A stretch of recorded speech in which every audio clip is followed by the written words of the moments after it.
Bueno, buenos días, Manuel. Buenos días, En fin, eres el secretario general del PCR desde el Congreso, desde el 75, del 75, 50 años, 50 años, así es. 32 en la cárcel, de esos En 50. total sí, 32, Y, 7 y el y resto ahora, clandestinidad, y el resto, generalmente sí, poco tiempo en la legalidad, prácticamente, meses, ¿no? meses. Bueno, ¿y por qué fue necesaria la reconstitución del PC? Porque ese es vuestro objetivo, ¿no? Reconstituir el PC. Sí, así es. Bueno, nosotros nos planteamos esta tarea pues mucho antes de celebración del Congreso, claro. Eh, ya en los años 60, finales de 60, sobre 67, 68, ya veíamos la necesidad de que la Casa Obrera, que había tenido un partido revolucionario al frente, carecía ese partido. Los carrillistas prácticamente estaban ya de capa caída, aunque para ellos era el momento más álgido, habían entrado ya en la fase de la integración prácticamente total en el régimen, y fue eso lo que nos motivó a decir, bueno, el partido ya no existe, esta gente se ha integrado o está camino de integrarse, y necesitamos una nueva organización que nos oriente, nos dirija en la lucha contra el régimen, ¿no? Esto ya en el interior ya existía un movimiento de protesta, de crítica, de oposición al carrillismo, pero sobre todo donde más auge tuvo este movimiento fue en el extranjero, en Francia, ¿eh? De manera que, claro, llegó un momento en que confluimos, ¿eh? Los de Francia vinieron aquí, nos hicieron el planteamiento de la necesidad de la reconstrucción del partido, nosotros lo aceptamos, habíamos roto ya aquí una serie de militantes que habíamos pertenecido al PC, yo milité desde muy joven, en las juventudes, y después de hacer el servicio militar, tuve 2 años en la Marina, ya volví decidido a romper. La mili me ayudó mucho porque allí pude estudiar un poquito, tal, y cuando salí de allí ya vine dispuesto a romper decididamente con los carrillistas, carrillismo, y es cuando se notó más la necesidad de una organización, ¿eh? Entonces coincide con la crisis del régimen, eh, eh, prácticamente la decidida ya, esto se había decidido hace mucho tiempo, pero en la práctica, la integración de los carrillistas en el régimen que iniciaba la reforma, la apertura y todas esas historias, y dijimos, bueno, pues ya no hay que esperar más. Es una necesidad orgánica para el movimiento obrero y de carácter político. El régimen está panza arriba y es el momento de plantearse esto en serio, ¿eh? El carrillismo no ofrecía soluciones al movimiento obrero, al contrario, estaba liquidándolo, ¿eh? En esa época hubo una cantidad, una pléyade de partidos comunistas en los 60, en los 70. ¿Cuál es la diferencia política vuestra respecto a toda esta constelación de organizaciones? Bien, hay muchos grupos, organizaciones, algunos que se consideran ya partidos, el PCML, por ejemplo, el PCI. Yo había tenido alguna relación con estos, con el PCI, y eso me sirvió de experiencia, para decir que estos no son el partido, ni lo van a ser, porque eran trotskistas, vamos, ¿eh? Esto ya lo venía yo intuyendo en principio, porque tampoco ellos tenían las cosas muy claras, pero cuando se produjo la caída de la dirección del PCI, me llevaron a mí también por delante, claro, me detuvieron, y entonces tuve la oportunidad de discutir a fondo con el máximo responsable del PCI, que procedía del Comité Central del PC, y ya en la celda, compartimos celda en Carabanchel, allí discutimos y rompimos prácticamente, con vosotros no voy yo a ninguna parte, ¿no? Y ya estuve unos 3 meses salí de allí, y es cuando nos planteamos la reconstrucción, o sea, el partido no existe, hay que reconstruir, toda esta gente no son el partido, y los del PCML lo que planteaba era un programa de tipo de liberación nacional, ¿no? Era una copia del programa del PC chino, vamos, y veíamos que eso tampoco representaba la realidad del país, ni por consiguiente ellos no podían ser el partido tampoco. Entonces, entre estas dos tendencias, PCI principalmente, una tendencia de carácter trotskista, que abogaba por la revolución proletaria, la revista del proletariado, decíamos sí, pero la transición es un proceso complejo, este es un país fascista, en fin, todas estas cuestiones pasaba, a toda esta gente no les decía nada, y para nosotros nos decía mucho, lo estábamos viviendo, lo habíamos vivido, entonces no nos convencían y entonces decidimos emprender un camino diferente a esta gente, para reconstruir el partido sobre unas bases marxistas-leninistas, pero para eso necesitamos también elaborar una línea que no teníamos. Eso llevaba un tiempo de elaboración, de integración con el movimiento obrero, de discusiones internas. Eso era un proceso, ¿no? Es lo que señalamos, un proceso. Esto se planteó en la quinta reunión general de la OML, que se celebró en Francia. Hasta ese momento la organización venía funcionando según el principio de las federaciones. Había varias federaciones, sobre todo estaban casi todas en el extranjero. Aquí estaba la Federación de Madrid y la de Andalucía, de Cádiz, y yo me integré en esta Federación de Madrid, ¿no?, de lo que era la ONE, y en representación de esta Federación de Madrid asistí a la reunión general con Ferran Calisto, un cuadro, un estudiante, un hombre muy formado, muy capaz. Y allí planteamos la cuestión, o sea, que estamos de acuerdo con la reconstrucción del partido, es el principio, en eso estamos todos de acuerdo. Ahora, la línea es seguir lo que hay que perfilar, ¿no? Entonces, la concepción de las federaciones no se corresponde con una concepción comunista, abogamos por el centralismo democrático, ¿no? Crear un núcleo central que se hiciera responsable de la dirección del movimiento, ¿no? El órgano central que se publicaba en Francia, Bandera Roja, también planteamos que no correspondía a lo que ocurría aquí en España, que de alguna forma compartía las tesis de prochinas, España como colonia, etcétera, la lucha contra el imperialismo yanqui, el programa de los PCM era la misma tendencia. Y planteamos que no, que la línea estaba por elaborar, que había que estudiar, que había que analizar y que para eso teníamos que unirnos, trabajar juntos, editar un órgano central que recogiera los debates, las discusiones y tal. Y así fue, o sea, se aprobó esto en la quinta reunión general, se fueron los que no estaban de acuerdo, querían seguir con, cada uno tenía su pequeño reino de taifas, ¿no? En Estrasburgo, en Bruselas, en París, que eran las federaciones que había allí, ellos eran los dirigentes y no querían quedar fuera de ese tinglado, ¿no? Y nosotros, como que eso no lo admitíamos. El centro, un solo centro para la organización y en el interior. Y el órgano central aquí, ligados a los problemas de aquí y elaborar lo que faltaba, ¿no? En fin, este es el planteamiento que hicimos. Vuestro análisis de la transición como acicalamiento del fascismo os situó fuera, lógicamente, y enfrente de la Operación Reforma. ¿Qué precio habéis pagado por ella? Bien, vamos a ver.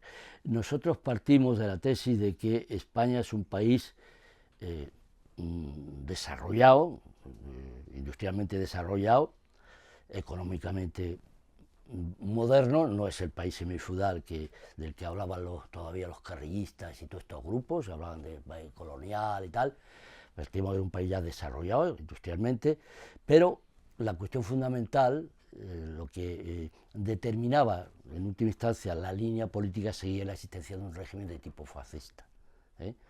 Sosteníamos la tesis de que el fascismo o el capital monopolista se había servido, financiero fundamentalmente, se había servido del régimen fascista para promover el desarrollo. Fundamentalmente suprimiendo las organizaciones obreras, los partidos democráticos, las nacionalidades, y poniendo un régimen de terror y de sobreexplotación. Y en base a esto se había promovido el desarrollo. Pero que eso no había dado lugar a una democracia, a una transición democrática, que es de lo que hablaban los carrillistas, ¿no? Sino que el régimen seguía necesitando de este sistema, el capital monopolista seguía necesitando de este sistema para proseguir adelante con sus planes de integración en Europa, fundamentalmente. Entonces, esa era la base de nuestra línea, o sea, no podíamos salirnos de ahí. Entonces, ¿qué ocurre? Que cuando se empieza a hablar de la llamada transición, antes de eso todo el mundo sabe que hay un movimiento muy, voy a decir, muy intenso dentro del mismo régimen, un debate interno, vamos a llamarlo así, en dos opciones, o sea, que se resumía en la llamada reforma o apertura. Reforma o apertura, la pelea que venían manteniendo ahí. Había un sector más ligado sobre todo al Opus y toda esta gente, los liberales, que abogaba por la reforma, claro.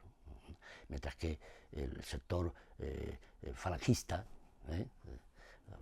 pues estaba más por la apertura. Eso también, el terreno cultural también se tradujo en minifalda o el destape total, ¿no? Es una opción u otra. Entonces, ahí hubo una lucha interna, es evidente. Nosotros no tomamos posición, simplemente dijimos, el régimen no va a cambiar, va a seguir siendo porque necesita, el capital movilista necesita del fascismo, poco modificado, reformado, eso sí, nunca hemos negado que necesitaran la reforma, pero que esa reforma iba a suponer un cambio real, es lo que nosotros pusimos siempre en cuestión. Y creo que la experiencia vino a darnos la razón, o sea, a pesar de que elementos como el carnicero este de Madrid, el que fue alcalde, y el Arias Navarro, era el de la apertura, fundamentalmente, fue desplazado después de la voladura de Carrero, que parecía que ahora iba a venir la reforma, de verdad, no fue así, o sea, continuaron con la misma política, un poquito modificada, pero llevaron adelante la política de reforma modificada. Por ahí surgió la Junta, la plataforma, y todo. Entonces, claro, ¿cómo integrar a esta gente? Era el problema que se le planteaba al régimen. ¿Cómo integrar sobre todo a los carrillistas, que era el peligro principal, porque los socialdemócratas ni existían entonces? Y bueno, había que hacer algún gesto, había que abrirse, y ese es el papel que le correspondió a Suárez. Y de hecho hubo una especie de pacto casi de tipo personal entre Suárez y Carrillo, se pusieron de acuerdo para, hay que mantener lo que está aquí, pero os vamos a dejar un espacio, ¿no?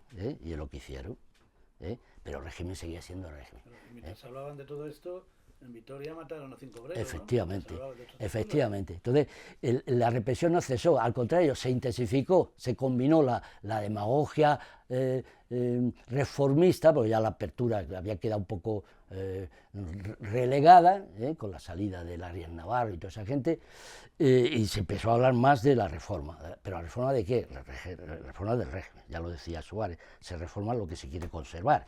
Efectivamente, querían conservar el régimen, pero para eso había que reformarlo.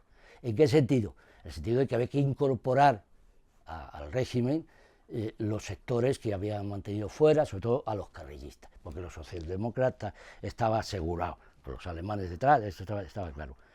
Y en eso consistió la llamada transición. Nosotros denunciamos eso como un montaje, como una farsa, que el régimen iba a seguir, que la represión iba a continuar y que esta reforma iba a ser utilizada para intensificar la explotación, incluso para arrebatar al movimiento obrero las pocas mejoras que había conseguido durante la etapa franquista, ¿no? Y así fue. O sea, lo que presidió la reforma no fueron las libertades, que no existían, las libertades de ellos sí. Lo que presidió la reforma fueron los pactos de la Moncloa. El pacto de la Moncloa fue lo que realmente marca el carácter de esa reforma. El pacto de la Moncloa venía a significar que el caso tenía que sacrificarse en aras de la libertad. Y bueno, ya sabemos lo que eso ha supuesto. Y los que no pasasteis, digamos, por ese aro, fue la cárcel, la tortura. Efectivamente. Y la muerte. Esto es así. Entonces hay una cosa importante. Nosotros denunciamos que el régimen no solo iba a continuar, sino que iba a intensificar la represión, y así ocurrió. Por ejemplo, los fusilamientos aquellos del 7 de septiembre, vino a corroborar lo que nosotros veníamos diciendo, que el régimen iba a intensificar la represión porque no se iba a dejar desbordar por el movimiento obrero, y trataba de hacerlo recular. ¿Cómo? De la única manera que ellos sabían hacerlo, intensificando la represión, como así fue. Entonces llamamos a resistir, apoyamos la resistencia en todas sus formas, y esto fue, junto con nuestra denuncia, lo que nos mereció el castigo, entre comillas. Fuimos castigados, ¿no? No solo por el régimen, sino por los carrillistas que colaboraron activamente en esta represión, con la denuncia A mí, no, por ejemplo, a mí personalmente no me conocía. Yo tengo datos muy interesantes, en el sentido de que no tenían noticias nuestras. La policía empezó a sospechar de que la OMLE estaba detrás de no sé qué historias, pero no tenían información nuestra prácticamente, porque nos consideraban un grupito más, sesteando a la sombra del carrillismo, tal, pero no éramos... Eso es, efectivamente, uno más, pero a partir de ahí dijeron, hostias, esto van en serio, ¿no? Y entonces recabaron información, ¿de quién? Los únicos que nos conocían eran los carrillistas, porque veníamos de allí, ¿no? Y les soplaron todo lo que sabían de nosotros, y a partir de ahí empezaron a recopilar información. Claro, eso lo incrementaron con detenciones de familiares, de amigos, claro, hicieron unas ráfagas de espanto, ¿no? El Comité Central os detienen el 9 de octubre del 77. Esto es. 5 días antes de la ley de amnistía. Efectivamente. Así. Es que curiosamente, cuando los carrillistas salían por una puerta, nosotros entramos por la otra. Y recuerdo un momento en que, después de estar de aquella manera en la DGS durante, creo que fueron 10 días, nos llevaban así, claro, así, te puedes imaginar, ¿no? Así, íbamos entrando en fila, ¿no? Y se acerca uno de los que nos habían estado machacando, se me acerca a mí, me dice al oído, se acaba de firmar un pacto, todavía no se conocía el nombre de la Moncloa, no lo habían adoptado, entre todos los partidos va a haber una amnistía y os vais a pudrir en la cárcel, cabrones, palabras textuales. De uno de los maderos. De uno de la social, la político-social, de los que nos habían estado machacando. O sea, los carrillistas salían, la libertad, el abrazo, y nosotros éramos introducidos, el Comité Central del partido, detenido en Benidorm aquellos días. Y ahí, en ese periodo, después de detención, tenéis un secretario general interino, Juan Carlos Delgado, que lo asesina efectivamente, en la Plaza de Lavapiés. Efectivamente, así es. Hay una reorganización del partido, el Comité Central es detenido, el pleno, era un pleno, precisamente, el pleno inmediatamente posterior al segundo congreso, es que habíamos 2 meses antes, creo que fue, habíamos celebrado el segundo congreso del partido, y cosas muy interesantes, porque ellos esperaban, porque se crean hasta sus propias mentiras, esperaban encontrar pues un arsenal en la casa y pruebas, documentos y de todo, y teníamos las citas grabadas, porque se habían grabado las sesiones del Congreso, se habían grabado en cintas, las actas, para recoger las actas, tenía todo, y los informes que habíamos preparado para la reunión del Pleno, para las tareas a realizar, para poner en práctica los acuerdos del Congreso, las resoluciones, todo eso estaba preparado, tenía todo allí. No encontraron nada, no había nada de lo que nos pudieran acusar, absolutamente nada. De hecho, claro, cuando nos llevan ante el juez decreta asociación lícita y propaganda ilegal. Nos condenan por asociación lícita y propaganda ilegal. Y la prensa había estado diciendo todo aquel día, detenida la Plena Mayor del Grapo. Sí, fue la publicidad. Eso es real, Y una cuestión ya, digamos, un poco más estratégica. Sí. ¿Qué relación debe tener un partido comunista que aspira a la construcción del socialismo con la legalidad burguesa? ¿Debe ser clandestino siempre? ¿Debe ser una pata clandestina y otra no? Bueno, esto es un problema, no es polémico entre nosotros, porque lo hemos tratado muchísimas veces, pero mucha gente lo ignora o piensa que somos, pues eso, la hostia, ¿no?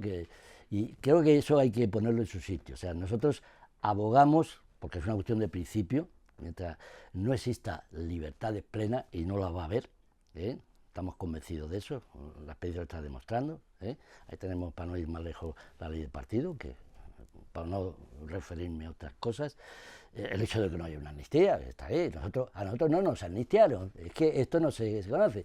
Una amnistía, pero a nosotros no nos amnistiaron. Nosotros, mientras los amnistiados salían, carristas salían por una puerta, nosotros éramos introducidos a la cárcel por la otra. O sea, y hasta aquí seguimos en la cárcel, ¿eh? Entonces, esto demuestra que bajo el sistema capitalista, e incluso el más democrático, todo partido que se considere comunista y labore y trabaje por el cambio social, debe permanecer en la clandestinidad. Pero ojo, no todo el partido. El partido se compone de dos, voy a decir, de dos tipos de organizaciones. Una es el aparato político. El aparato político tiene que permanecer en la clandestinidad siempre.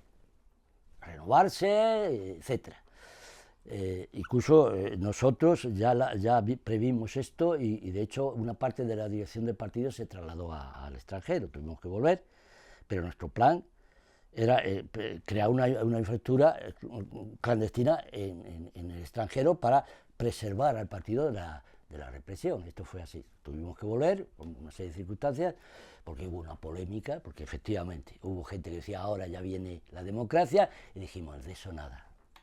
Esto es real, de democracia nada, va a venir más represión, como así fue, ¿no? Y abogamos por mantener el aparato de dirección en la clandestinidad, pero es un aparato, por muy inteligente que quiera ser, aislado de las masas, no funciona. Entonces tiene que tener una parte del partido, voy a decir, si no la legalidad, porque no utilizamos, no estamos inscritos, sino la legalidad, sí la semilegalidad, que utilice las posibilidades legales hasta donde se pueda utilizar, pero con un pie fuera, un pie dentro y otro pie fuera, pero el aparato tiene que estar en la clandestinidad. Es más, siempre hemos defendido la tesis de que cuanto más ligado esté el partido a la gente, a las masas, a los trabajadores, más segura será la dirección. Más posibilidades tendrán de maniobrar, de contar con gente, de recursos, etc. O sea que no concebimos un partido absolutamente clandestino. Eso sería un error de principio, incluso táctico, o sea, no vamos a ningún lado así. Pero mucho cuidado también, no todo lo vamos a hacer en la legalidad, jamás. Muy claro. Siguiendo ya en cuestiones de estrategia y no de coyuntura, ¿sigue siendo la lucha de clases el motor de la historia? ¿Y qué significa eso en la práctica? Sigue siendo y lo será mientras existan las clases, y eso va para largo. La lucha de clases ha sido, es y será el motor de la historia, pero no es el único motor, hay otros motores. Principalmente el desarrollo de las fuerzas productivas, por ejemplo, de la técnica, la ciencia, eso contribuye también a hacer avanzar a la sociedad. Lo que ocurre que esos avances tecnológicos, científicos, lo estamos viendo ahora, si es utilizado por el capital, por la propiedad privada, siempre será en beneficio de unos pocos, y eso no hace avanzar la sociedad. Pero, ¿qué ocurre? Que precisamente la existencia de esta propiedad privada, que solo beneficia a unos pocos, genera una contradicción con la inmensa mayoría. De ahí surge la lucha de clases, y es la lucha de clases la que, en última instancia, hace que cambie la sociedad. Yo creo que esta es la cuestión fundamental. O sea, sin lucha de clases no puede haber cambio. Habrá lo que algún teórico por ahí ha hablado de desplazamiento de algunas contradicciones, de suspensión de otras, tal, pero el cambio que llamamos cualitativo, radical, y solo puede ser radical, para crear una nueva estructura económica y social, una nueva cultura, etcétera, solo se puede realizar mediante la lucha revolucionaria. Y la lucha revolucionaria es decir, la esencia de lo esencial de la lucha de clase, porque hay muchas formas de lucha de clase, claro, cuidado. Podemos resumir que las condiciones objetivas pueden favorecer el desencadenamiento, pero que sin condiciones subjetivas sin el factor subjetivo no es posible el cambio revolucionario. Lo otro sería que precisamente el reformismo prescinde de los factores ideológicos, políticos, morales. Es lo que llamamos el determinismo económico, ¿no? El desarrollo económico, y incluso va a traer la crisis económica y eso va a obligar a la sociedad ¿sí? en general a cambiar. No, el capital, la burguesía, va a resistir hasta el último momento y va a utilizar todos los medios a su alcance para impedir el cambio social. En definitiva, que se han suprimido sus privilegios. Y lo va a mantener, y eso es una ley histórica, o sea, no solo en el capitalismo, en todas las sociedades de clase ha sido así, y sigue siendo, y se va a mantener así. Entonces, la lucha de clases es el motor de la historia, es la ley fundamental del desarrollo de la sociedad. Tu partido ha teorizado sobre el llamado ultraimperialismo. ¿Nos puede definir los rasgos esenciales de este concepto? Que suponen respecto a las tesis de Lenin del imperialismo, vale, fase superior del capitalismo. Bueno, hay que matizar. Nosotros no hemos teorizado sobre el ultraimperialismo. Nosotros hemos criticado las teorías que hablan del ultraimperialismo. Es importante este matiz. Nosotros consideramos que las tesis de Lenin sobre el imperialismo son justas y están vigentes. Yo diría en el 100%. Esto es muy importante. Hemos hecho la crítica de los que hablan de que, por ejemplo, con Mendel, es el trotskista, un teórico del trotskismo, habla de una onda larga, de una etapa de onda larga, no de un ciclo, sino sabemos que el capitalismo marcha a través de ciclos que duran. Hoy ya se ha hecho crónica la crisis, ¿no? Pero va de ciclo en ciclo, por así decirlo. Pero este teórico trotskista habla de un ciclo largo que le permite afirmar que las tesis de Lenin, que hablaba de la última etapa, no se cumple. Entonces, como la última etapa está ligada al imperialismo y la revolución proletaria. Entonces, como hay un ciclo largo, el capitalismo no entra en crisis y tenemos ahí, pues no sabemos qué. Efectivamente, lo sabemos lo que ellos dicen. Tenemos el ultraimperialismo, que es una teoría de kauskista. Fue Kautsky el que inventó o creó la teoría del ultraimperialismo, que venía a decir precisamente eso, que no había que descartar, que surgiera una nueva etapa de desarrollo a partir de la cual se podía crear una especie de monopolio mundial que evitaría las crisis, las contradicciones imperialistas. Esto lo decía en plena guerra mundial. Evitaría las crisis y se podía llegar a una especie de acuerdo y de paz universal. El kautsquismo es eso. El trotskismo toma esa tesis. Y el tal Mendel es el que se desarrolla adornándola. Pero el fondo es que niega la tesis leninista, el análisis leninista del imperialismo, y y abre la puerta a toda esta morralla, yo lo llamo así, de reformistas, trotskistas, podemistas, etcétera, etcétera, que no ve que sea necesario hacer una revolución, sino que iremos acercándonos a no sé qué mundo de paz y prosperidad sobre la base del sistema capitalista actual. O sea, que no es necesaria una revolución. Esto es muy importante, porque esto está de moda. Esto se ha vuelto otra vez a plantear en todos los medios como una cuestión fundamental. Y nosotros estamos criticando esta teoría del ultraimperialismo como falsa, y además la experiencia lo está demostrando. Ahí tenemos la crisis actual. Ahí la tenemos. Entonces, hay que volver a retomar las tesis de Lenin. Mira, yo voy a citar una parte de un libro mío, es muy interesante porque yo estoy criticando en este análisis, yo recojo todas las tesis, es precisamente una crítica a las teorías, porque esto tiene una base teórica, que se llama la superposición absoluta de capital.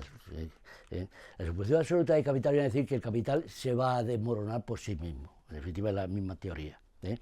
Si bien no habla de paz y tal, pero dice que la tendencia es a eso. Bueno, negamos que exista tal superposición absoluta de capital, hablamos de la superposición relativa, refutamos esas teorías, y aquí recojo algo que es interesante, porque Lenin, es muy interesante esto, es una cita de Lenin, yo remato la cuestión con la cita de Lenin. Lenin dice, es la época en la que, como dice Lenin, dice, el entrelazamiento entre el capital industrial y el capital financiero, que expresa ese desarrollo de las relaciones de producción capitalista, se convierte en, comillas, en el rasgo más acusado del proceso que se está desarrollando ante nosotros.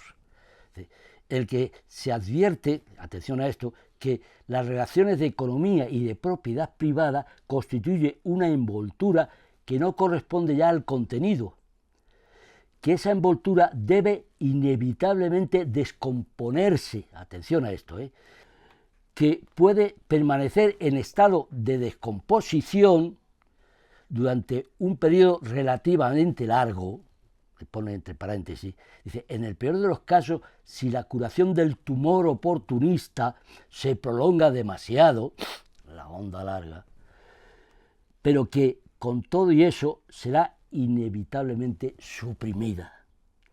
No hay una nueva etapa de desarrollo del capitalismo, es la etapa de la descomposición, que está siendo contenida con la guerra, el fascismo, el oportunismo, etc.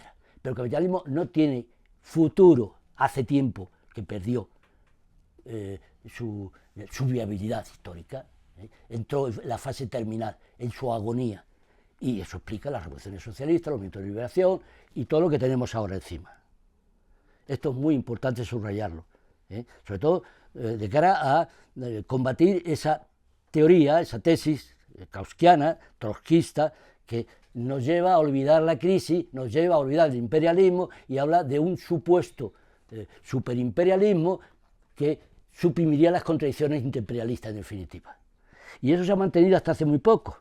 Nosotros incluso dentro de nuestras propias filas ha habido algunas teorías de ese tipo, por falta de conocimiento, no por voluntad, que les ha salpicado esas teorías trotskistas. Y por eso hemos salido a su paso y las hemos combatido. Y hoy no puede estar más claro.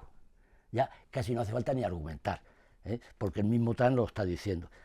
Me están chupando el culo, el que quiera que venga, y el que no lo machacamos. Y eso ha dirigido a los alemanes, los franceses, a todo Cristo, no solo a rusos y a chinos. Eso es un hecho real. En relación con esto, es decir, el capitalismo actualmente, en la fase actual, que sí. Estamos viendo, el que describes, ¿necesita de la democracia burguesa como forma de dominación? Para nada, pero sí necesita enmascararse, claro, tiene que aparentar lo que no es, y hace mucho tiempo que dejó de ser, una democracia. Con la aparición del monopolismo, ya antes de la Primera Guerra Mundial, se puede decir que la democracia burguesa quiebra, o sea, ya no corresponde, es la envoltura famosa, ya no corresponde con la base económica. Por eso dicen que se tiene que descomponer, y se está descomponiendo, no solo en el plano económico, sino también el político, en el social, el moral, el militar incluso, en todos los terrenos. O sea, el capitalismo, capital monopolista, el capital financiero, no necesita de democracia, porque la ha sustituido ya en todas partes. Pero tiene que aparentar que sus medidas están avaladas por la población en unas elecciones. Tú fíjate las elecciones de Estados Unidos, ¿quién participa ahí? ¿Quién puede pagar a un candidato allí? ¿Quién puede optar a una candidatura en un país como Francia, no habría de Estados Unidos, o incluso en España? ¿Quién mantiene a los candidatos aquí? La banca, eso es evidente. Aparte de que no podía entrar nadie que dijera 4 verdades y defendiera los intereses populares, no podían entrar en el Parlamento. Sería arrojado a la calle a patadas, como en parte está ocurriendo a los que han intentado, voy a decir de buena fe, porque voy a decir de buena fe, quiero creer que es así, pero han sido pateados. Incluso el Pedro, iba a decir, el Pedro Sánchez, le están pateando, le están insultando, le están ofendiendo, le sobra ya ha hecho el trabajo sucio que había que hacer. Y ahora ya no le quieren, y le van a echar a patadas además. ¿Dónde está la democracia ahí? Pero tú piensas que ni la envoltura siquiera, fíjate, en Rumanía, claro, no les gusta el candidato. Fuera, efectivamente, es que ya ni la envoltura. Le pegan un tiro al presidente. Claro, se están descomponiendo. La tesis de Lenin, yo me atengo a esa, es que si se retrasa, y se está retrasando, y había que matizar desde la época de Lenin, efectivamente han ocurrido muchas cosas. ¿Qué ha ocurrido? 2 guerras mundiales, la guerra de liberación nacional, el socialismo en Rusia, lo que era la Unión Soviética, en la mayor parte de Europa, en China, en Asia. Eso es la descomposición del sistema. ¿Qué ha ocurrido después? Lo que ya sabemos, claro.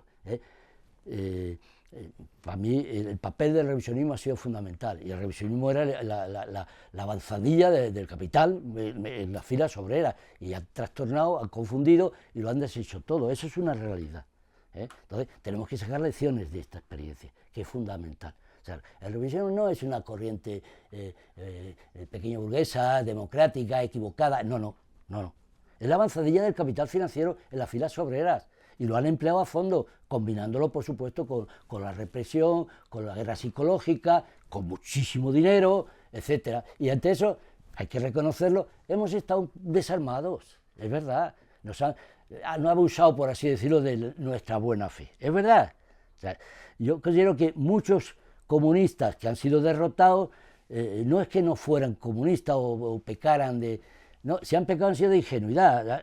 Hemos confiado demasiado en determinados compañeros de viaje, por así decirlo. Y esos son los que nos la han estado pegando en todas partes. ¿Qué papel juegan hoy los BRICS en la reordenación del mundo capitalista? Lo digo porque hay dos tesis. Unos que ven que el mundo multipolar, por el que le apuestan, es fundamentalmente antiimperialista y que va a abrir las puertas al socialismo, y otros que sostienen que son contradicciones intercapitalistas. Nosotros compartimos esa tesis, son contradicciones intercapitalistas, pero hay una pequeña diferencia, o matiz, que es importante. Los BRICS están formados, y los candidatos, los que optan también a incorporarse, principalmente o casi en su totalidad por países que fueron colonia o semicolonia de Estados Unidos, de Inglaterra, de Francia, de lo que voy a llamar los viejos imperialistas, el viejo imperialismo, voy a llamarlo así porque ahora mismo están desbancados ya. Entonces, estos países no son imperialistas, son países capitalistas, son burgueses. Son las llamadas burguesías nacionales las que han encabezado estos movimientos.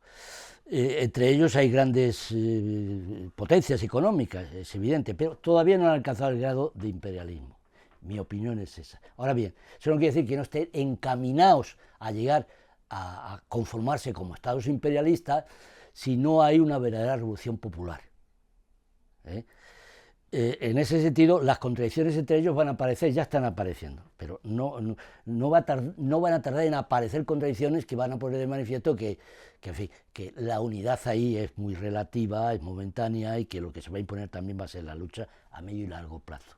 Entonces, lo que podemos decir es que el mundo actualmente se está dividiendo, se ha dividido ya en dos grandes, podemos llamarlo así, dos grandes bloques, pero no dos grandes bloques imperialistas.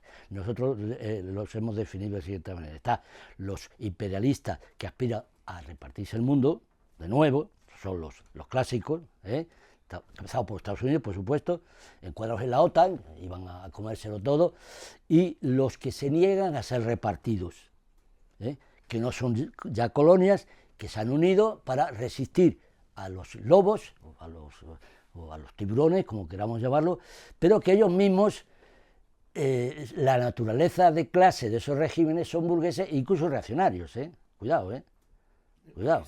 Bueno, el Pakistán, Turquía, en fin, la India, cuidado, y Arabia, los Emiratos, que están también en las puertas, ¿no?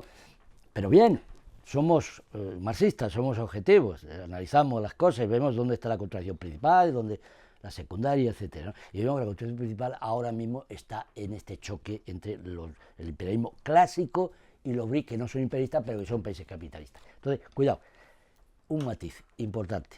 Nosotros hemos analizado esto, hemos dicho, esta lucha está conduciendo ya a la pérdida de hegemonía de Estados Unidos, ya es un hecho real, lo que les ha lanzado ya a la locura. Y eso hace que se establezca, yo lo defino así, una especie de equilibrio o reequilibrio de fuerza, lo que existía en la época del socialismo. El capitalismo era contenido porque había ahí un sistema fuerte, bien armado y posibilidades de frenarlo. Eso se cae, no vamos a decir ahora explicarlo, ya, porque es muy conocido. Y resurge los movimientos de las burguesías nacionales que no estaban ni están ni estarán por el socialismo, pero están contra el imperialistas, claro, porque se les mete allí, les destroza, impide su desarrollo, y tal, países en desarrollo, pero el desarrollo capitalista. El movimiento comunista se basaba una de sus principales tesis, se basaba en la teoría de que los movimientos de liberación había posibilidad de conducir a una segunda etapa de transición que daría paso al socialismo. Esto no ha sido así. A lo que ha dado paso ha sido al capitalismo. El ejemplo lo tenemos en China. más claro, agua. China ha habido un proceso, podía conducir al socialismo, como se luchó por ello, como se tuvo en la cabeza, yo diría, pero también tenía la otra vía, la vía del desarrollo capitalista, fomentada por los estados capitalistas, fundamentalmente por Estados Unidos, apoyando a la burguesía china. Eso es lo que ha ocurrido. Y ese camino es lo que han tomado el resto de los países. Y ahora, con más motivo, China se ha convertido en la bandera de todos ellos, porque es un modelo perfecto. Lo que pasa es que no tienen partidos comunistas, se los cargaron. En todos estos movimientos de liberación nacional se cargaron a todos los partidos comunistas. Eso hay que tenerlo muy en cuenta, en todas partes. La Celia, a saco, en todas partes. Y ahora, bueno, en China no pudieron hacerlo, la burguesía, pero bueno, los han domesticado, me da igual, y siguen utilizando la bandera, la hoz y el martillo, el Xi Jinping saca el puño algún día porque tienen que mantener la apariencia, Pero eso es un país capitalista, en desarrollo capitalista, muy claro, que utiliza precisamente una economía heredada, de carácter social o socialista, las empresas públicas, que les ha venido muy bien a la burguesía para desarrollarse, y chupar de ahí, la infraestructura, la tecnología, todo eso, sin pagar un duro, y subvenciones del Estado, y ahora quedan las pequeñas empresas por ahí que también habrá que privatizar en su momento. Esa es la realidad. Sí, has entrado en una pregunta que te quería hacer más específicamente luego. Leí hace poco Xi Jinping, lo he copiado, decía: el socialismo no significa ausencia de mercado, significa que el mercado sirve al bienestar de la sociedad, no a los bolsillos de unos cuantos. ¿Qué te parece? Bueno, yo pienso que de no estar ocurriendo lo contrario, él no se hubiera visto obligado a hacer esa declaración. Está ocurriendo precisamente lo contrario. ¿Qué entendemos por sociedad? A la sociedad burguesa, claro. Que la sociedad no de clase, no es a los trabajadores, no es a los obreros. Esto es muy importante. La sociedad para ellos, la sociedad, o el pueblo, incluye a la burguesía. Ahí el proletariado no aparece nunca. No, en el discurso de los siistas, como de los denguistas, el proletariado no existe, ni en China ni en el resto del mundo. Y en China habrá aproximadamente, un cálculo reconocido, unos 600 millones de proletarios industriales, obreros industriales, otros 200 millones de obreros de la construcción y los servicios. Esa es una realidad, pero eso no aparece, ese es el pueblo, pero el pueblo está, los 400 millones restantes, porque hay una pequeña burguesía que han creado ellos ahora, por no hablar ya de los multimillonarios, que hay 6 millones de multimillonarios. ¿De dónde sale esa gente? 6 millones de multimillonarios. ¿Pero qué es esto? Multimillonarios, y que están en el partido, tienen a sus representantes allí, Esta es la sociedad de la que habla Xi Jinping. Para ser abogado del diablo, hay una línea de análisis, por cierto, ahora tienes un libro que sigues a desarrollo, sí, para que lo critiques. Bien. Dice, bueno, no podría ser la política china actual, salvando las distancias en el tiempo, con la NEP, en la URSS, una necesidad objetiva para un ulterior salto adelante en la construcción del socialismo. No, y te voy a decir por qué. Esto pudo ser así en el periodo inmediatamente posterior a la toma del poder, a partir del 49, y eso podía prolongarse hasta el gran salto adelante. 8 o 10 años, no mucho más. Es cuando Mao Zedong dijo: se acabó la NEP, vamos ya por todas. Entonces, en el planteamiento de la NEP se abusa mucho de esto. Muchos autores, muchos teóricos supuestos marxistas, hablan mucho de esto, para justificar el denguismo, que no tiene nada que ver con la política socialista, un planteamiento marxista-leninista del desarrollo que toma en cuenta las condiciones reales, objetivas, que utiliza la economía social y la empresa privada para fortalecer la empresa pública y el socialismo. Y esto es todo lo contrario, esto está utilizando la empresa privada, la empresa pública para fortalecer la empresa privada. Es todo lo contrario. Entonces, hay otra cuestión. Cuando Lenin plantea la NEP, lo hace con toda la razón del mundo, sale del comunismo de guerra, o sea, era necesario, estaban hundidos, había que levantar aquello de todas las formas posibles. Entonces, se da varios tipos de economía. La empresa pública o del Estado, la empresa privada, la empresa semifeudal y la más primitiva, o sea, muchos modos de producción en la primera etapa del socialismo. Entonces, Lenin esto hace un planteamiento muy claro y señala que es necesario utilizar la empresa privada, incluso el mercado, cuidado, para desarrollar las fuerzas productivas porque estaban arruinadas o no existían.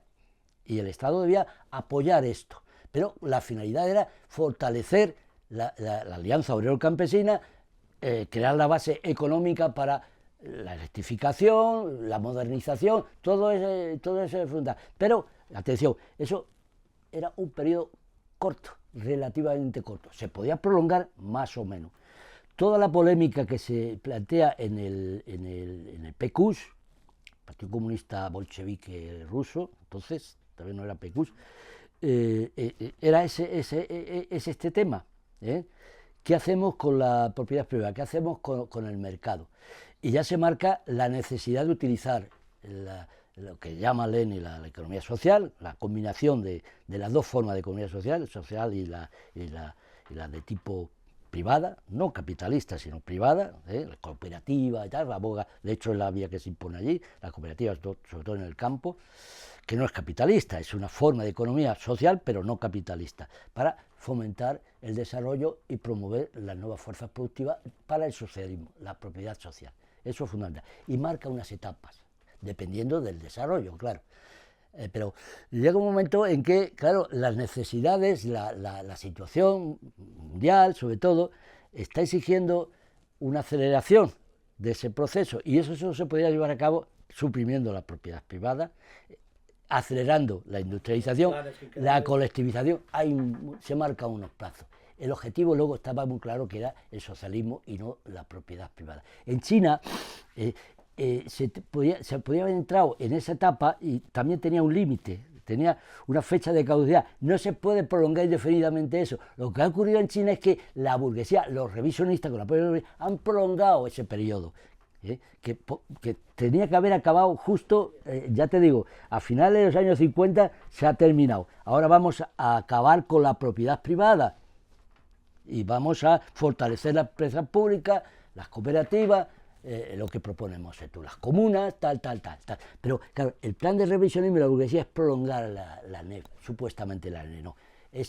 La prolongación significa ya dar vía libre al desarrollo capitalista. La burguesía se ha fortalecido, ya no se puede contener. La burguesía todavía se la podía contener allí y reeducar y hacer aceptar ser patriota, realmente patriota. Dejaros ya, no se puede ser patriota y explotar al personal, el nombre de la patria. Se acabó. Integraros y trabajar de verdad por la patria, como uno más. Pero la burguesía no puede aceptar eso, claro. Y se sirvió del apoyo de los revisionistas y de los imperialistas, atención, para tumbar a Mao Zedong, arrinconarlo, procesarlo prácticamente y lanzar a las huestes derechistas contra la izquierda, que es lo que ocurrió. Entonces, NEP, sí. ¿Hasta cuándo? ¿Y en qué condiciones? Eso es muy importante.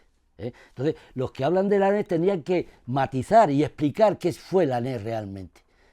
Y llegó un momento que, la época ya con Stalin al frente del partido, dijo, bueno, los planes de desarrollo, la planificación económica, hace inútil la NEP. Ya no, la NEP nos estorba. Si queremos seguir avanzando, hay que acabar con la propiedad privada. Y el mercado, sí, nada más. Hay que acabar con el mercado. Además, porque ya se había convertido, claro, los culás se habían fortalecido, se había surgido una nueva burguesía, y claro, ya iban a por todas. Bueno, ya, para acabar con la cuestión internacional. Sí.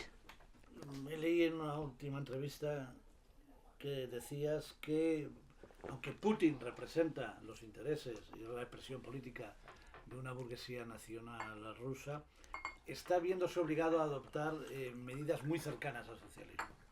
¿Nos puedes decir alguna? Eso es importante esto. O sea, Putin es el representante de la burguesía nacional rusa, eso no cabe ninguna duda.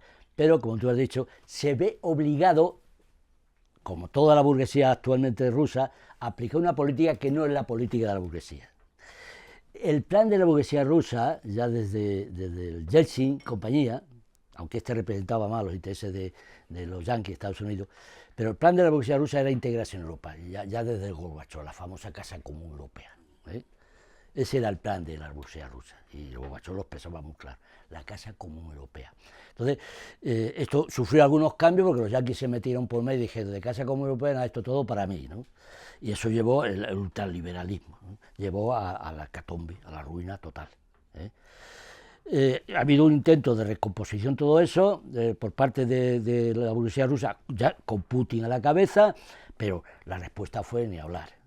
Vosotros sois unos vasallos y nosotros somos los amos y tenéis que someteros. Y la burguesía rusa no está por la labor, claro, ha dicho en hablar. Entonces, el corte, el boicot, las sanciones y la guerra, al final, ha llevado a la burguesía rusa a romper prácticamente con ese intento de colonización, porque era lo que estaba planteado.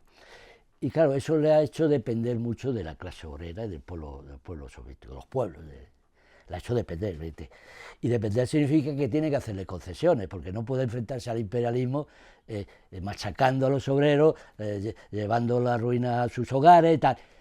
Aparte de que hay otro problema muy importante. En Rusia el problema de la demografía es una cuestión esencial. O sea, ha perdido muchísima población y ahora tiene mucha necesidad de población, de repoblar muchas zonas prácticamente deshabitadas, sobre todo en Oriente y todas. Entonces, está llevando a cabo uno de los ejemplos, luego te pondré otro, de apoyo a las familias, de facilidad para la adquisición de vivienda, fomento de la natividad, eso con ayudas estatales, fomento de los municipios, de una política cultural encaminada a todo eso, en fin, eso tiene un carácter socialista, eso no está en los intereses de la burguesía. La burguesía rusa se ve obligada a hacer eso.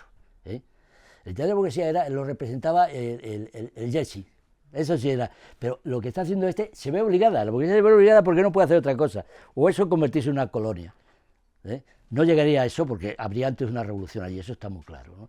Volvería el socialismo en muy malas condiciones, pero volvería, eso con seguridad, por eso ha tenido que elegir, o una cosa o la otra, ¿no?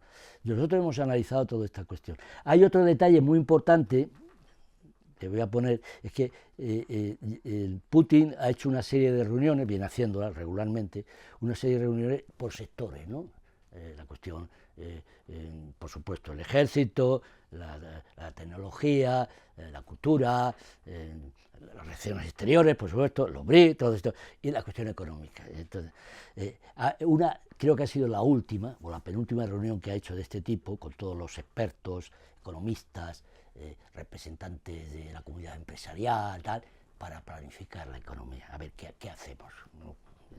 Entonces, las posibilidades, los gastos y los ingresos, lo de siempre, ¿no? Entonces, de ahí ha salido un resultado que es lo que a mí me parece que se asemeja muchísimo a lo que se hacía en los planes quinquenales en la época soviética. Se asemeja mucho, no digo que sea lo mismo, no digo que sea lo mismo. Incluso en algún aspecto creo que lo rebasa. ¿En qué sentido? En el sentido que los últimos planes quinquenales prácticamente la economía subterránea era la que predominaba, o sea, el crecimiento del PIB por ahí iba en aumento, ¿no? Y esta vez lo que se está ocurriendo es lo contrario, o sea, se está reduciendo la parte del PIB de la empresa privada, se está reduciendo, es muy importante. Y hay en una de estas reuniones, creo que es la última, hay una intervención de representantes de la comunidad empresarial, como el mismo Putin le llama, que interviene al final, que de su opinión, y la opinión de este hombre es una queja. Así no podemos seguir, esto es la ruina, así no ganamos nada. y la respuesta, yo resumo mucho, eso se puede consultar, y la respuesta de Putin es: no podemos hacer otra cosa, lo fundamental para nosotros son las necesidades del pueblo, hay que ayudar a la gente a salir de la pobreza, de la situación que se nos ha creado, los empresarios tienen que arrimar el hombro. Eso estamos de acuerdo con que el oligarca que no cumple con el Estado vale, aquí se acumula un dinerito, vale, no lo vamos a quitar, es de acuerdo con el Jersey, vale, pero hay que contribuir, pero a contribuir bien, a colaborar a lo que digamos nosotros, el Estado son ellos, los uniformados, no es un partido burgués, son los uniformados, se llaman así, ¿eh? Sí, sí. Entonces, ¿colabora? Sí, bueno, muy bien, pero eso de llevarte la pasta y dar una limona, no. Nosotros vamos a disponer de tus fondos. Eso es del Estado. Que no, Sí. a criar mal va, y es muy claro. Ejemplos a nivel económico muy interesantes. Sí, esto se puede consultar, ¿eh? Sí, claro. Ha habido una elevación de salarios también, ¿eh? Sí. Pero muy notable además, ¿eh? Y a nivel político coincide con que unos burgueses están reivindicando la historia soviética. Claro. Están reivindicando la Gran Guerra Patria, y ahí tienen que reivindicar a Stalin. Claro, es que no tiene historia. Yo he escrito, nosotros he escrito la idea de que la burguesía rusa no tiene historia, si exceptuamos sus canalladas, sus traiciones. La historia de la burguesía es una historia de traiciones a la patria rusa, a la patria. Eso es un hecho real. Entonces, la única historia real es la del pueblo, los pueblos que forman la Unión Soviética, que se enfrentan primero, por supuesto, al zarismo, después a la intervención extranjera, y después a los nazis, y eso lo hace bajo dirección del Partido Comunista, de dirección del bolchevismo y del socialismo. Entonces, la burguesía se tiene que plegar. En el plano cultural, por más que se han esforzado, no pueden evitarlo. Eso está en la conciencia del pueblo, en la cultura del pueblo. Lo ha interiorizado el pueblo soviético. No se llaman rusos, se llaman soviéticos, y hay que seguir llamándolos soviéticos, porque ellos se sienten soviéticos, no se identifican con el capitalismo. Claro que hay una burguesía que intenta darle la vuelta, pero no tiene ningún futuro. Y hoy día se puede decir que la inmensa mayoría, las encuestas lo dicen, la inmensa mayoría del pueblo soviético quiere volver al socialismo. Y la situación mundial, el intento de colonización y la guerra de agresión, porque vamos a calificarla así, que están llevando a cabo los sotanistas ahora mismo en el Donbass, lo demuestra. O sea, no hay salida para un país, una nación como lo es Rusia o la Federación Rusa por la vía capitalista. Eso se ha demostrado. Solo el socialismo va a salvar a la sociedad rusa, a la nación rusa, a la cultura rusa. Eso es un hecho real. Bueno, claro, vamos a volver a esto español, ¿eh? Vale. Lo que está claro es que no es la guerra de Ucrania, es la Sí. guerra de la OTAN contra Rusia, ¿no? Eso desde el principio. Nosotros ya lo anunciamos con mucho anticipación. Es curioso que nosotros todo esto lo hemos anticipado nosotros, o sea, ya hace muchos Yo años. ya lo leí cuando, en 1991, la guerra de Irak. Claro, nosotros siempre hemos anticipado. Eso es lo que caracteriza a un partido marxista-leninista. Estar a la vanguardia es eso, no es estar poniendo, no sé, barricadas aquí o asistiendo a una huelga a otra diciendo, a la huelga tal. Eso lo hacen los mismos trabajadores, no necesitan una vanguardia para eso. Estar a la vanguardia está analizando, anticipando, anunciando, señalando rutas, señalando contradicciones, informando, elevando la conciencia. Eso es estar a la vanguardia. Y eso es lo que hemos venido haciendo nosotros. También hemos dado el callo. También hemos dado el callo y nos han dado. Sí, que eso es real. ¿Alguna vez te has autocriticado, has criticado un exceso de subjetivismo en algún periodo histórico de la historia del partido, en algunas etapas? Sí. ¿Qué no harías ahora Bien. de ese subjetivismo? Bien, voy a explicar el subjetivismo porque efectivamente nosotros hemos reconocido, hay un informe por ahí, en una de las reuniones, un pleno, no me acuerdo exactamente, donde reconocemos explícitamente que hemos cometido errores de subjetivismo. ¿En qué sentido? En el sentido, y esto es propio de los revolucionarios, no solo nosotros, se da así, es la necesidad en parte, pero también el deseo del cambio, el deseo de que se produzca, voy a llamar, el milagro, entre comillas. Ese deseo siempre ha estado ahí y sigue estando ahí. Y sin eso, a veces es muy difícil mover a la gente, a las masas y a nosotros mismos. Necesitamos un poquito de subjetivismo. Y eso es real. Y quizás lo que no podemos caer en exceso, eso no, eso en ningún momento tiene que suponer una traba o llevarnos a un atolladero o algo así, ¿no?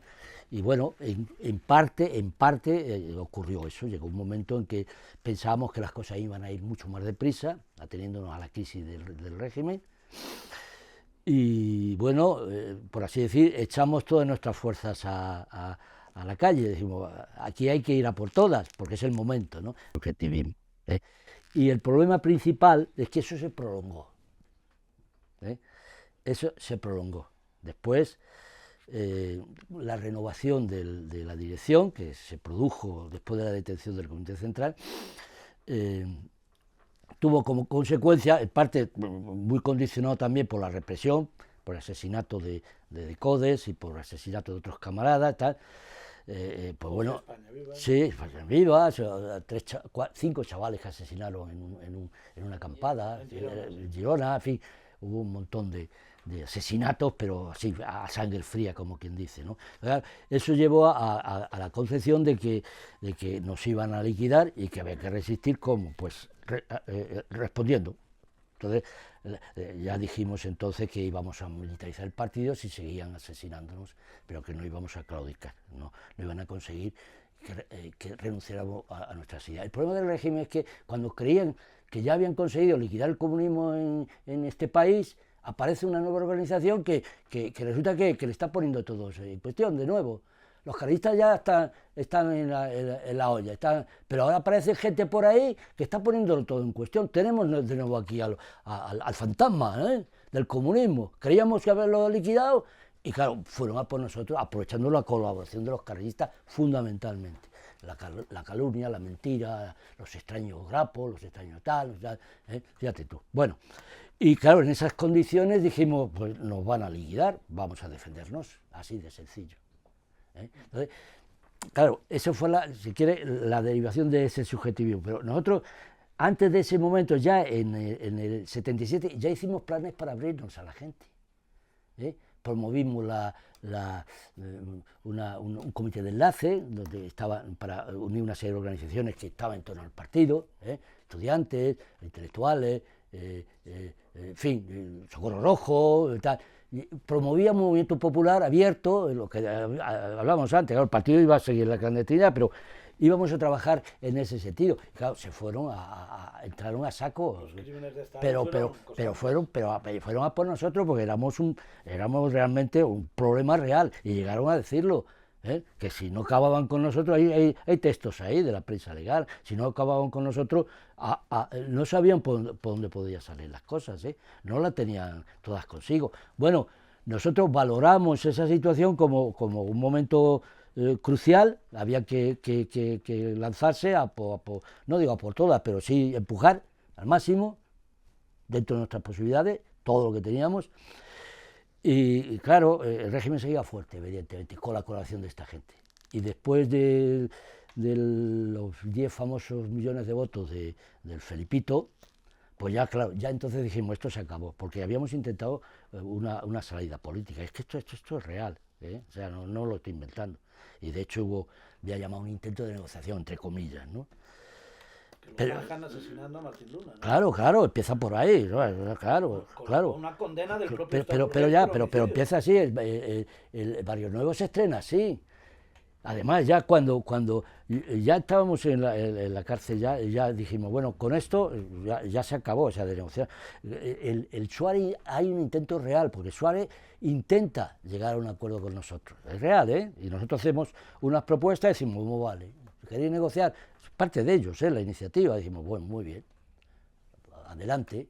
Nuestras propuestas eran muy claras. Nosotros no somos terroristas, somos una organización política, estamos sufriendo la represión de un Estado fascista, eso hay que reconocerlo, la base, si queréis que hablemos. Después, tiene que haber unas mejoras reales, eso del pacto de la Moncloa, ni hablar. Tiene que haber una revisión de la reforma que está llevando a cabo. No vamos a aceptar los planes de la Moncloa, y eso se tiene que reconocer.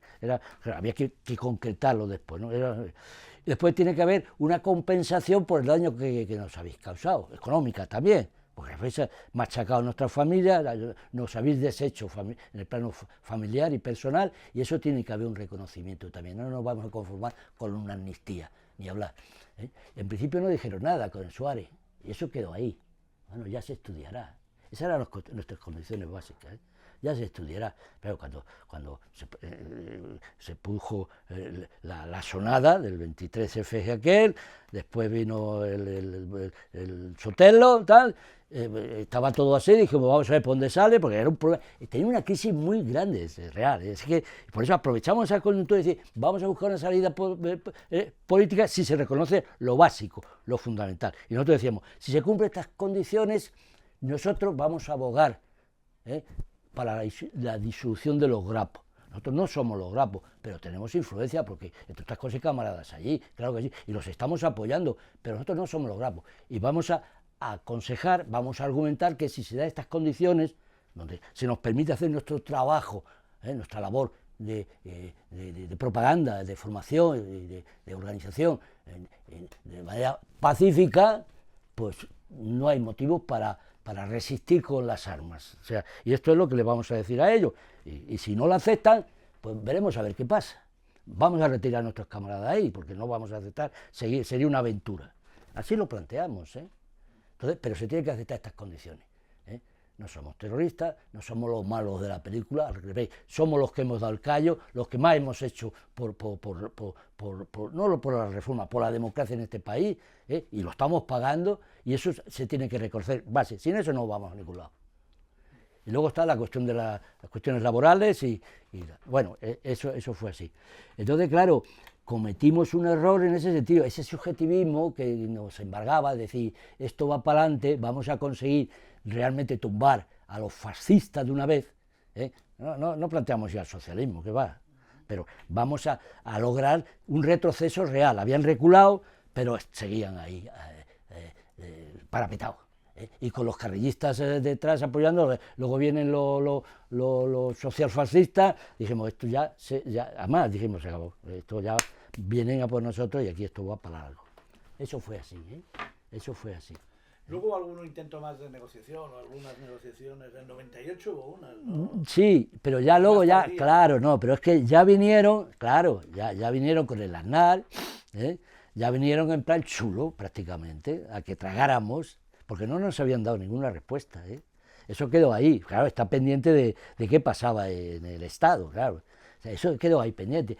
Conocían nuestras propuestas, Nosotros habíamos combatido, no lo negamos, habíamos apoyado, y de ellos dependía si siguiéramos esa línea o no. Y por ahí se coló las concepciones militaristas entre nuestro partido, cosa muy normal, que nosotros no compartíamos, pues si nos andaban matando por las calles ya me dirás, ¿no? Ya me dirás, ¿no? En fin, entonces, pero eso lo criticamos nosotros, decimos, por ahí no vamos a ir, eso es erróneo, ya de entonces lo criticamos, pero eso no se conoce, no ha salido, ¿no? Pero algunas cosas sí, ya enviamos desde la cárcel, enviamos algunos escritos diciendo eso no va bien, por ahí no vamos, eso es un error, eso no se sostiene, y simplemente tenemos que replegarlo de la manera más ordenada posible, pero que estos cabrones no vienen a por todas, y con el apoyo de estos bueno, no sé cómo calificarlos, con carrillistas más socialistas, claro, es lo que hicieron, envolvieron al personal, y eso es lo que utilizaron la reacción para llevar a cabo la reestructuración famosa económica, liquidar la industria, el programa definitiva de la Moncloa, y empezar la guerra sucia. Es que ya lo anunció Felipe González. El primer discurso de Felipe González, creo que fue el de investidura, además que estábamos en la cárcel y decíamos, ves, ya está el cabrón largando para... Efectivamente, fue guerra sucia. Hubo un comentarista de estos que andan por las cortes, que en el día lo leímos en la prensa, y un ambiente de guerra sucia se respiraba ayer en las cortes. Porque el discurso de Felipe González fue ese: se hará todo, se pondrá todos los medios y todo lo posible, pero vamos a... y claro, es cuando promovieron a Casiniello, el Perto, promovieron a General Queo, a Teniente General, jefe del Estado Mayor, la Guardia Civil, a por todas, la guerra sucia. Bueno, pues así es, y así hemos seguido. Bueno, y ahora un poco más personal. ¿Cuántos intentos de arrepentimiento te han dirigido, si te han dirigido alguno en este periodo? Bueno, eso ha sido una constante, se puede decir, o sea que eso estaba siempre ahí, ¿no? Precisamente en las llamadas negociaciones ya había un acercamiento, ¿no? Incluso cuando salí cuando me excarcelaron en el 84, ya hubo un intento de haber, me enviaron a dos tíos que se pasaban por periodistas, tú fíjate, pues yo me supara el dedo, ya me estuvieron tanteando, ¿no? Que joder, que tal, bueno, ahora se puede hacer cosas, en fin, no habrá problema, ¿no? Siempre habrá alguien que voluntariamente ponga los medios, tal, esto, pero ya nada más salir, ¿no? Nada más salir. Me invitaron a no sé qué, con champán incluido, y dije, no, no me gusta el champán. Esto ya me ocurrió nada más salir, y claro, a partir de ahí se dieron cuenta que no había nada que hacer, ¿no? Y ya me acosaron, empezaron a acosarme, claro. Y después, en la cárcel, pues eso ha sido una constante. A mí no me sale la palabra, maltratado en la cárcel prácticamente, físicamente, ¿no?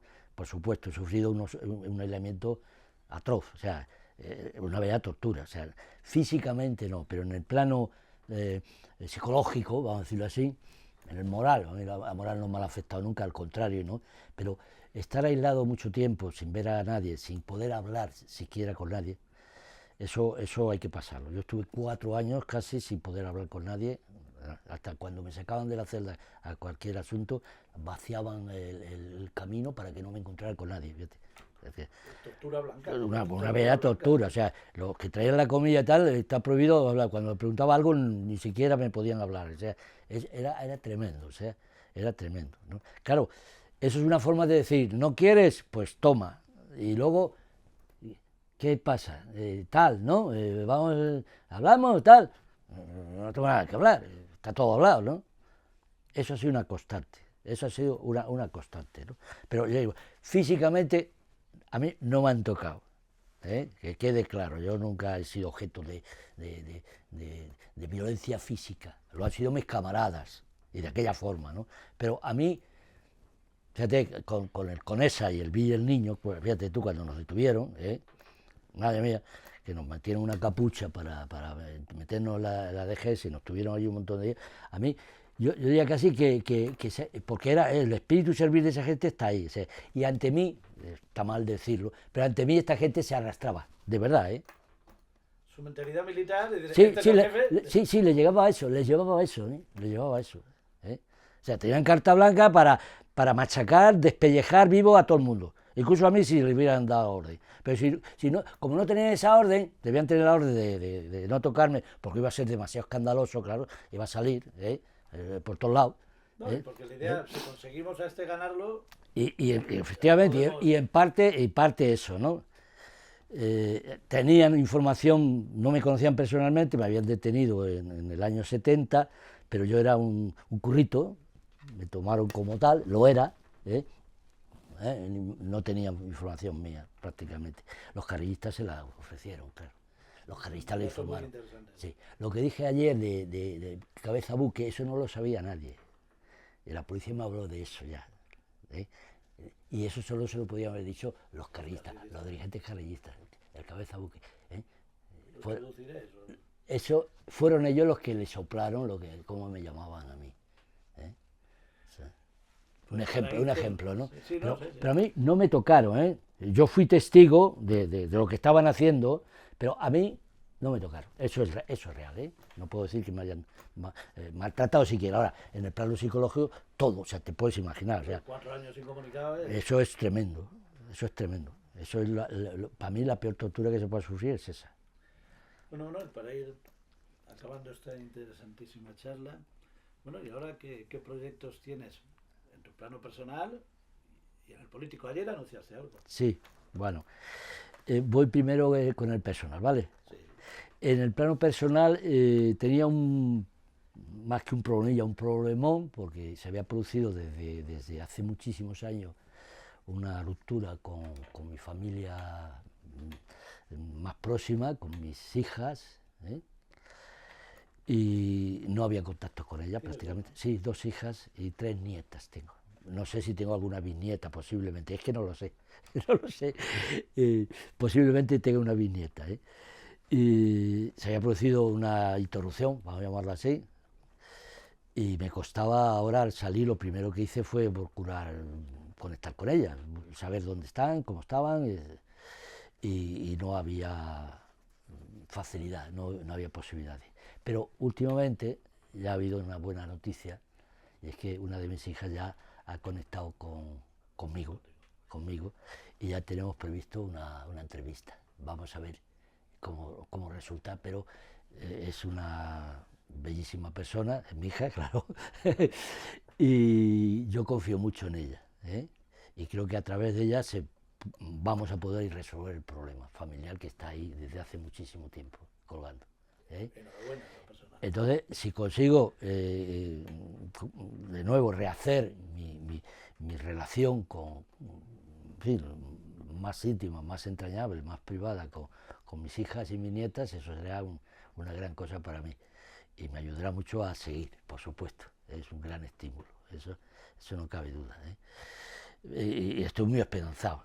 Hace unos días no tanto, ¿no? Pero ahora estoy muy esperanzado no es una llamada, es un WhatsApp, ¿eh? Pero ya digo que eso estaba cortado, ¿no? Y lo que hemos recibido ha sido un WhatsApp preguntando por mí, por mi salud y proponiendo prácticamente que nos veamos. Y eso está muy bien, ¿eh? A ver cómo resulta. Yo tengo mucha confianza en que va a ser bien.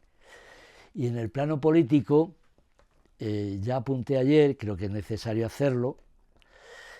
Es un avance, no es una convocatoria, porque eso se tendrá que preparar y se tendrá que hacer una reunión para la convocatoria, eso lo tiene que decidir la dirección del partido, yo no puedo decidir nada de eso, pero es una opinión muy personal que comparten muchos camaradas, ¿eh? O sea, no es solo la mía la opinión.